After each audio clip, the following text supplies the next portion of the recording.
De volta ao nosso Redação Novo Tempo pela sua rádio e TV Novo Tempo. Uma pesquisa mostrou que 8 em cada 10 brasileiros dizem não seguir orientação dos líderes religiosos na hora de escolher o candidato político. Vale destacar que entre as religiões mencionadas, a evangélica é a mais propensa em aceitar a recomendação da igreja. Nesse bloco a gente vai discutir se o eleitor deve ou não levar em consideração apenas questões religiosas na hora da escolha do voto. O interessante é que o levantamento diz o seguinte: leva em consideração os 8% que declararam não ter qualquer religião. Entre os 19% que consideram as recomendações, 4% fazem isso apenas se o candidato for ligado à igreja dele. Então, só complementando aqui os dados. Ficou claro ou não? Então, dentro dos 19 que declararam de alguma maneira ter religião, 4... Só 4% só vão escolher esse candidato se for tiver da mesma denominação. atrelado à denominação dele. Se você parar para pensar, o grande lance é assim, né? Quando a gente elege alguém para algum cargo, seja legislativo, né, ou em nível executivo, a gente sempre diz que a gente está escolhendo o nosso representante. Uhum. Então, existe uma boa probabilidade, né? Uma boa probabilidade de alguém que tem a mesma fé religiosa que você ter princípios muito parecidos com os seus. Agora, jamais, do meu ponto de vista, esse deveria ser o único critério. Eu acho que pode ser um dos critérios para você avaliar algo. Agora, você que vai numa igreja aí, você sabe o quanto de gente que tem da mesma igreja que você aí, que você não bota fé, que apesar de ter a mesma fé que você considera uma pessoa sem caráter e tal. Isso em todos os níveis da sociedade, dentro ou fora de igreja. Então, assim, ser alguém, um candidato que é da mesma denominação religiosa que você, pode ser um critério inicial, mas jamais o único, né? Olha, pelo que eu tenho observado na minha larga experiência de vida, de 30 anos quase... Tá velha, hein? Hã? Tá velha, hein? Uai, se eu tiver velha, você também tá, né? Porque você tem a mesmíssima Toma essa, André Leite! Brincadeira, mulheres, eu tava só fazendo uma brincadeira, não briguem comigo. Bom, se retrate mesmo, aqui, viu? Então. É que a realidade, eu acho que pelos interiores do nosso Brasil, é um pouco diferente. É claro que quanto mais próximo você está do candidato, mais saia justa é a situação.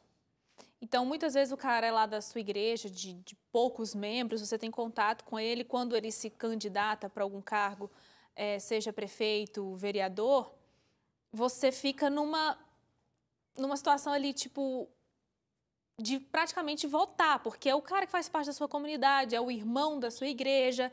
Então, tem toda essa questão envolvida, não sei como é que eu posso dar o nome para isso, toda essa proximidade que fica realmente complicado, porque você vai falar o quê? Se você não quer votar no cara. É por isso que o voto é secreto. Se você se candidata, eu sou próxima a você e digo, você pede o voto para mim. Eu falo, beleza, vou votar, claro que você é meu amigo, meu brother, tá próximo. Você não precisa mentir, você pode falar assim, puxa, que legal, deixa eu entender quais são suas propostas, me manda suas propostas, eu quero dar uma analisada. Morreu aí, porque com qualquer candidato a gente tem que analisar propostas, histórico. O cara senta do teu lado dentro da igreja, no caso, né, de ser um vereador, uma coisa mais próxima, assim, prefeito. Ah, legal, me manda suas propostas, acho que vai ser legal poder analisar. Isso tal. que o Leite está falando? Eu falei justamente esse lado, porque eu até imaginei, olha, o Leite vai colocar o contraponto, entendeu? Não estou dizendo que a gente deve se acomodar nessa situação. Eu sei que é complicado, né? Por morar interior, eu já vivi essa realidade, mas isso que você falou é realmente o que deve acontecer, né? Não é só pela proximidade, a gente tem que analisar o que o cara está propondo. Lógico. É difícil, mas... Eu acho que o exercício é o seguinte, isso que o Leite falou faz muito sentido. Você que é dono de uma empresa, e aí você tem lá dentro da sua comunidade religiosa ou dentro do seu círculo de amizade, você tem pessoas e de repente tem alguém que está precisando de emprego. Você até tem um olhar mais simpático àquela pessoa que você conhece. Se realmente a pessoa é muito boa, né? Mas você vai contratar a pessoa justamente por causa disso? Você vai contratar a pessoa justamente porque você conhece? Não, né? Você vai falar, tá, mas qual a sua experiência nessa vaga que eu tenho? Existem várias relações. Agora, a gente às vezes tem esse pensamento que a Suzane colocou aqui, né? Ah, porque eu conheço, então pode ser que dê certo. E quando a gente está escolhendo um candidato, é isso. Quais são as propostas e até qual o currículo dessa pessoa, né? O que ela já fez? Eu ia só colocar um negócio, porque se a gente não faz isso, a tendência é você se decepcionar, entendeu? E muitas vezes tem gente que se decepciona, inclusive com a própria igreja que vai, ou com um pastor, ou alguma coisa do tipo, porque só foi como é que fala? Meio que na baciada da coisa, assim, sabe? Tipo, vota na fulano lá que ele é bom aqui para nossa igreja, tal, vota nele. Aí você não analisa nada, vai. Aí, de repente, dá um tempo, o cara sai num escândalo de corrupção, você fala, puxa vida, mas o meu pastor falou que era para votar nesse rapaz aí que era bom e agora deu essas coisas, tal. Esse seu jeito de falar também está ajudando na sua ilustração aí? Por quê? Porque você falou de um jeitinho assim, já com um tom de teatro, assim, da pessoa. Não, mas é porque tem isso, tipo... Quase um goiano aí, quase saiu um goiano. Isso aí é interpretação sua.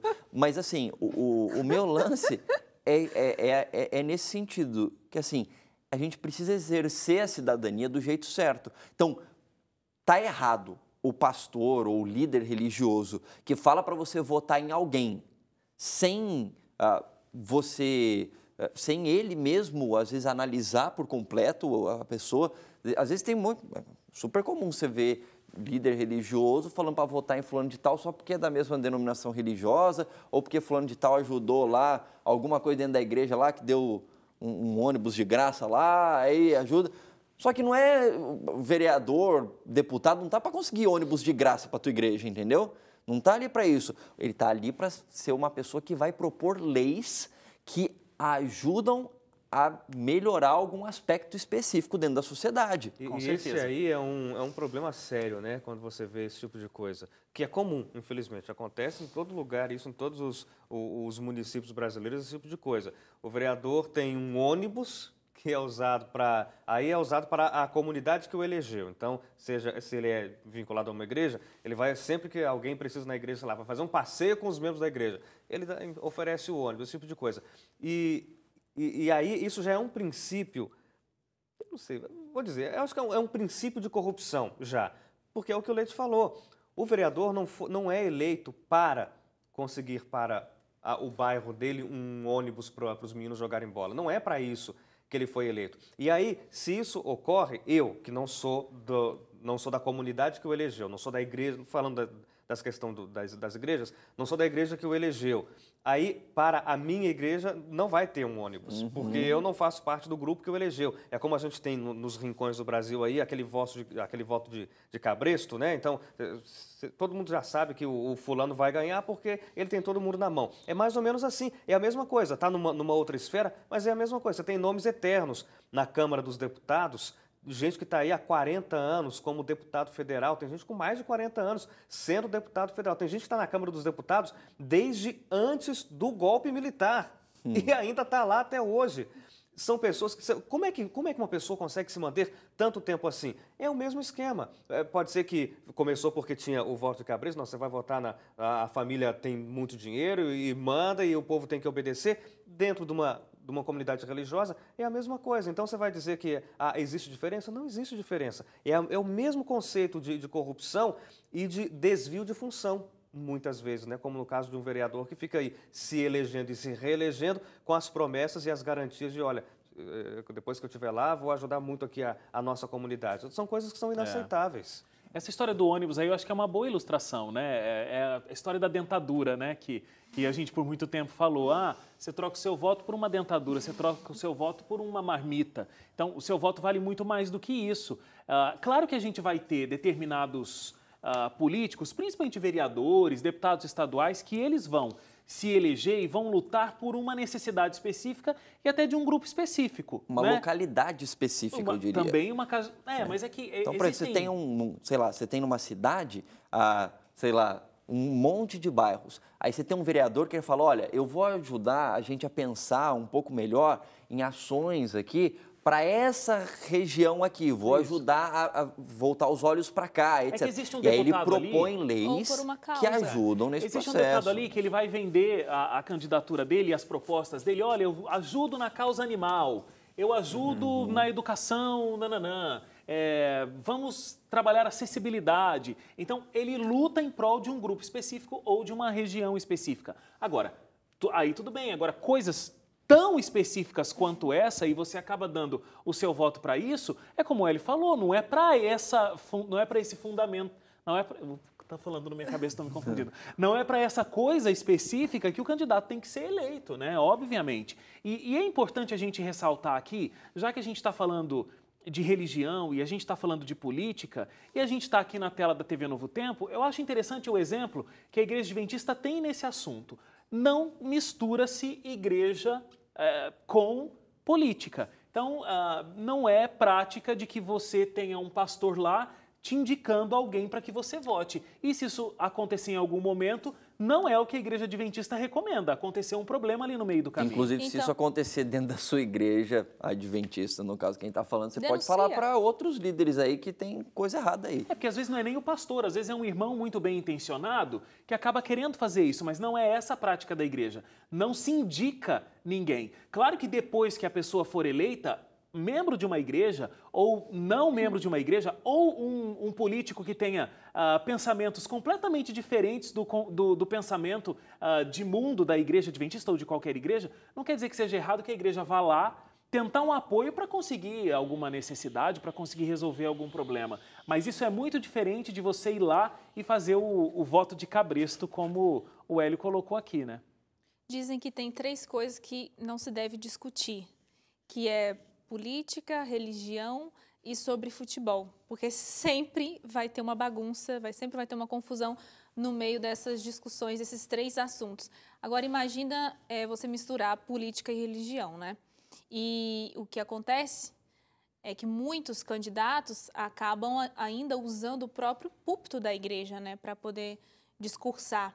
E isso é um problema muito grande, porque os indivíduos, os membros, eles agem por si próprios, né? Eles não podem usar um nome de uma instituição e agir em nome daquela instituição. Porque, apesar de vocês estarem falando aí, muitos se apropriam do nome. Exatamente. Da instituição, mesmo sem estarem... Recebeu o apoio oficial, né? Exatamente. E, além disso, ainda usa o próprio púlpito da igreja.